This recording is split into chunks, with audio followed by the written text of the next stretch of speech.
Hi and welcome to Cooking with LYNQ. Today I'm going to be making a chia pudding with our Invincible blend. So it will be an immune boosting chocolate flavored chia pudding. Tastes amazing.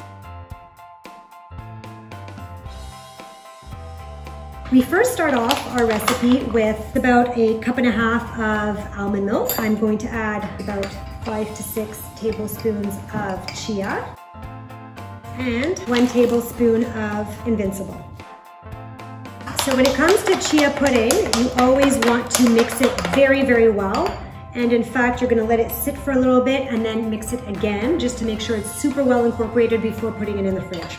The proportions are normally about 2 tablespoons of chia for every 1/2 cup of liquid. Normally I use almond milk, but you can also use oat milk or soy milk or coconut milk or whatever other milk you want to use. So this seems pretty well mixed. I will put it in the fridge and in about 2 hours I will take it out.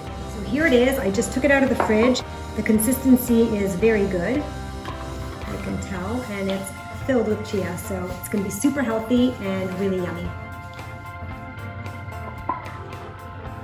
It's amazing. I mean, chocolate is always amazing. So this is a great recipe, a great immune booster, and it tastes really good. You can always add decorations on it, like fresh fruit or nuts and seeds, different types of stuff on top if you'd like, or else you could just eat it as is. So enjoy. Please like and subscribe and share our videos and try it out. Test out this recipe and let us know how you like it.